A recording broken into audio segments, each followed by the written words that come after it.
인생은 살기 위한 몸부림입니다. 인생은 태어날 때부터 살기 위한 몸부림이라고 할 수가 있습니다. 요즘 매스컴에서 아기가 음식물 쓰레기 속에서 발견되었다. 종이 박스 안에서 고양이 울음소리가 나서 보니 탯줄로 잘리지 않은 신생아였다. 그러나 모두 극적으로 불쌍으로 살아있었다. 이런 소식을 듣게 됩니다. 인생을 어머니 뱃속에서 나올 때부터 살기 위한 몸부림입니다. 그래서 아기가 태어나면서 하하하하하 웃으면서 태어나지 않고 응아 응아 울면서 태어나는 것인가 봅니다. 그러나 아기들과 같이 어머니 뱃속에서 나와서 2일 동안 방치되다가 기독교로 살아낸 권사님의 감정입니다. 이 권사는 한상 전쟁 중인 51년도에 태어났다고 합니다. 어머니가 출산하고 보니 여자아이니까 할머니가 이 전쟁 중에 딸을 켜서 무엇 하냐고 가져다 버리라고 하여 큰 발이 교감 밑에 닦아서 버렸다고 합니다. 버린 후 이틀이 지나 죽었으면 땅에 묻어주려고 어머니가 한장에 가서 보내왔다는 겁니다. 그런데 아기가 그때까지 죽지 않고 울고 있기에 명이 긴 아이라고 세대다가 기른 아이가 바로 권사님이라는 겁니다. 이 권사님은 이때 사망의 두려움과 공포와 시달린 후유증으로 심장병과 류마티즘 관절염으로 많이 고생을 하셨습니다. 지하철을 타려고 3계단만 올라가도 쉬어야 할 정도였다고 합니다. 그러다가 친구들의 권면을 받고 시흥시와에 있었던 우리 충만한 게 웃어서 치유를 받았습니다. 자신을 지금까지 괴롭히던 질병을 치유받을 수 있다는 사모하는 마음으로 맨 앞에 앉아서 은혜를 받았습니다. 성령의 불이 없어도 심령이 태워지는 성령의 불새를 시간마다 체험했다고 합니다. 부인이 호흡을 들이쉬고 있습니다. 마음으로 열고 배성항으로 기도를 하라고 했습니다. 질병을 치유받고 죽기를 하려면 기도가 바뀌어야 되기 때문입니다. 그래야 성령께서 장악하시고 역사하십니다. 제가 알려준 대로 순수하게 기도를 하셨습니다. 성이 완전하게 장악을 했습니다. 제가 기도 시간마다 한사하여 귀신을 물리쳤습니다. 예수의 명하노니 심장병을 일으키는 귀신은 떠나갈 때만 악을 쓰다가 기침을 한동안 하다가 뒤틀리다가 떠나갔습니다. 또 예수 이름 명하노니 누마처럼 관절염을 일으키는 귀신은 떠나갈 때 하면 막 발작으로 기침을 하면서 귀신들이 떠나갔습니다. 몇 주를 성령에 감동하시는 대로 안수하면서 명령을 했습니다. 그러면서 권사님의 얼굴이 점점 밝아지는 것을 보게 되었습니다.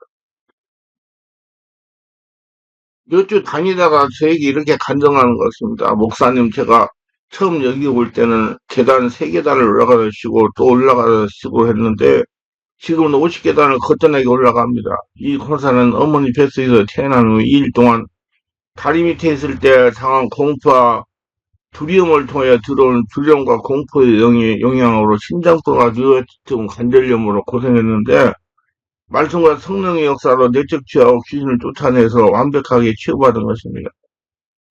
하나님은 어떤 문제라도 치유하십니다. 하나님은 치유와 성령의 권능을 몰라서 고생하시는 겁니다. 여러분 고생하시는 분들 오세요. 충만한 기회로. 그럼 다 치유됩니다. 내가 그냥 이빠른 말 하는 게 아니고 그냥 진실을 말하는 거예요. 저는 이렇게 항상 말합니다. 예수를 믿는 성도가 영으로 고생하는 것은 영적으로 무지에서 당하는 것이라고 말합니다. 하나님의 역사를 알고 하나님께 나오면 무슨 병이라도 치유받을 수 있기 때문입니다. 모두 또 성령의 역사가 있는 장소에 갇혀서 모두 치유받고 이 권사님까지 건강해지시기를 예수님으로 축원합니다. 인생은 하루 앞도 알 수 없는 것이 인생입니다. 탈무드에서 인생은 어두운 방과 같다고 합니다. 불확실하다는 의미입니다. 사람은 자기 힘으로 한 치 앞을 내다볼 수 없는 불완전한 존재입니다. 젊은 사람들이 이것을 깨달아야 하루하루 삶을 보람있게 살아갈 수가 있습니다. 야고보서 4장 10절에 내일 일을 너희가 알지 못하는도다. 너희 생명이 무엇이냐? 너희는 잠깐 보이다가 없어지는 안개여. 너희 생명이 무엇이냐? 헬라어 포이아 해조의 휴먼이 뜻은 너희 생명에 무엇을 위해 존재하느냐입니다. 생명에 무엇을 위해 존재하느냐를 바르게 깨닫는 것이 중요합니다. 저는 인생은 살아계신 한 영광을 나타내기 위해서 존재한다고 믿습니다. 사무엘서 27장 1절에 너는 내일을 자랑하지 말라. 하루 동안에 무슨 일이 일어날지 내가 알 수 없습니다. 인생이 짧고 불확실하게 장담하거나 자랑하지 말라는 겁니다. 제가 군대에 있을 때 전방 사단에 근무를 했습니다. 최전방. 현 산행비에서 근무했기 때문에 이하부대인 전방 지휘피에서 지뢰가 터져 병사 1명이 사망하고 2명이 부상을 당했습니다. 사건 현장에 가서 사고를 수습하고 오늘 제지에 들렸습니다. 제재당이 하는 말이 지휘관이 잘못해서 사고가 났다는 것입니다. 그때 저의 머리에 스치는 생각, 이 제재당이 무엇을 모르는 사람이구나 생각하고 한 5분 지났는데 옥상에서 병사가 전기에 감전되어 사망했다는 것입니다. 당시 탄약부에 경보기를 설치했는데 경보기 설치를 위하여 전선을 연결하는데 순간 고압선의 전선이 접촉되어 작고전 병사가 사고를 당한 것입니다. 세상 말에 가지 많은 나무에 바람이 잘 날 없다고 합니다. 딸린 시구와는 군대 지휘관은 남의 말을 할 것이 아니고 자신의 휘하를 더 잘 보살펴야 한다는 것입니다. 소크라테스는 너 자신을 알라고 했습니다. 우리 성도님도 그렇습니다. 다른 성도님들 자녀에 대해 이런 말 저런 말 하시는 분이 계십니다. 그러나 하나님은 결코 좋아하지 않습니다. 다음 간증을 들어보시면 경각심을 가지시길 바랍니다. 저는 실어증과 우울증이 심하고 영적인 문제에 시달리다가 충만한 교회에 오게 됐습니다. 영적인 문제는 다름이 아니고 자꾸 눈에 귀신들이 보이고 밤에는 아예 잠을 자지 못할 정도로 불면증과 귀신 역사에 괴롭힘에 1년 6개월을 시달렸습니다. 그리고 심한 우울증과 실어증으로 1년을 고생했습니다. 이분의 아버지가 저에게 하는 말이 아파트 문을 열고 들어가면 아빠 여기도 귀신 있어요 하고 놀라고 또 저기도 귀신 나고 놀라고 자다가도 귀신 나타난다고 소리를 질렀다는 것입니다.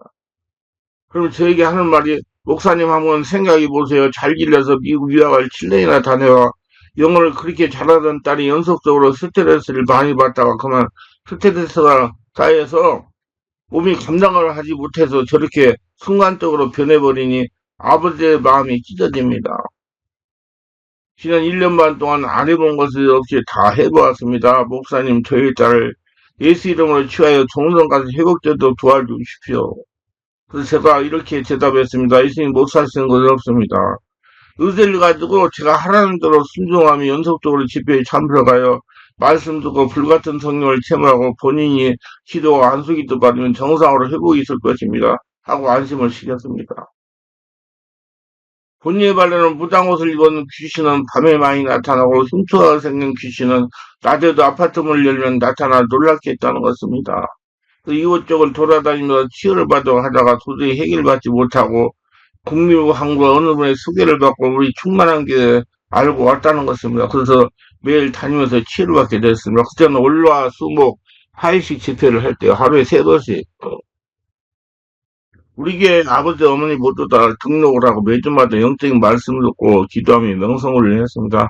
이 자매가 치유를 받고 이렇게 간증했습니다. 몇 시간 목사님의 안수를 받으면서 귀신들이 때로는 울면서 떠나고 어떤 때는 악을 쓰며 떠나고 어떤 때는 얼굴과 몸이 뒤틀리다가 떠나고 그리고 떠나가면서 각각 형상을 보여주면서 떠나갔습니다. 거의 한 달 정도 치유를 받으니까 눈에 그렇게 보여서 나를 놀라게 하고 괴롭히던 귀신들이 서서히 보이지 않았습니다.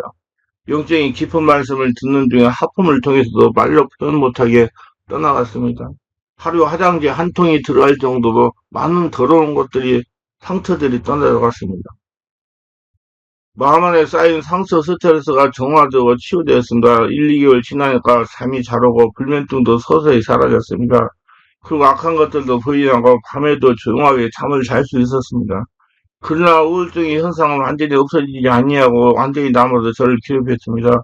그래서 끝까지 치유를 받아 홀렸으며 정상적인 생활을 한다고 생각하고 계속 다녔습니다. 여러분 인내를 가져야 돼. 하루아침에 안 돼요. 안수 한 번 받아가지고 귀신 한 번 쫓아가지고 이런 분들 해결이 안 돼요. 본인 의지를 가지고 몇 개월을 다니셔야 돼요.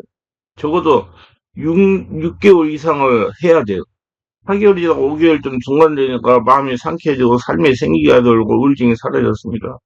그 목사님 인생에 꿀같이 달게 들려졌습니다. 성경을 읽으면 옛날에 하나도 보이지 않았는데 눈에 쏙쏙 들어오는 것을 보니 영적인 눈도 열린 것이 분명했으나 그래서 저는 이렇게 생각합니다.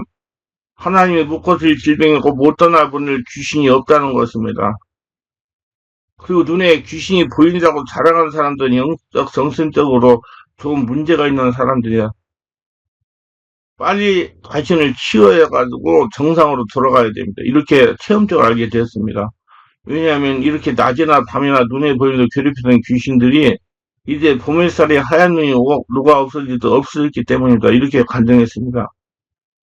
그러나 인생이 불확실하기에는 하지만 우리의 상도는 놀라거나 두려워하거나 결코 낙심할 필요가 없습니다. 왜냐하면 앞에 간증한 자매가수의 성령의 세례를 받고 성령의 충만, 성령의 인도를 받으면서 주의 은혜 안에서 살아갈 때 하나님께서 우리의 정든돈과 마음을 치유하시고 귀신을 쫓아내시고 성령께서 우리 인생을 바른 길로 인도해 주시기 때문입니다. 오늘도 예수님 밖에는 어두운 밤길을 살아가고 있는 우리들의 이웃들을 빛 가운데 돌아오게 해야 될 것 같습니다. 우리는 저들에게 인생의 새로운 인생을 살도록 도와줘야 됩니다. 그 세상에 하나님을 살아계심을 증명하면서 성도의 사명이자 주님의 지상명령엔 영혼 존재에 힘써야 되겠습니다. 세상에 아무리 불확실해도 모든 세계의 주관자 되시는 살아계신 예수님을 주인으로 모시고 홀로서며 걸어다니는 성전으로 살아갈 때 우리는 지금 당장 세상을 하져간다고 해도 우리 인생은 영원한 천국입니다. 인생은 무한하지 않고 무상한 생애입니다. 내일 일을 너희가 알지 못한도다. 너희 생명이 무엇이냐. 너희는 잠깐 보이다 없어지는 한계이라. 무상이라는 만물을 한번 변하여 영원한 실체로 존속하는 것은 아무것도 없다는 뜻에서 만물의 실상을 표현한 것입니다. 그러나 무상이라는 것이 불규칙적인 변화를 의미하는 것은 아닙니다. 모든 존재는 서로 관련을 맺는 관계성 안에서만 존재할 수 있다는 것입니다. 예수님 안에서 모든 것이 이루어지는 것입니다. 인생은 누구나 죽는 것이 정해져 있습니다. 한번 죽는 것은 사람에게 정한 것이요.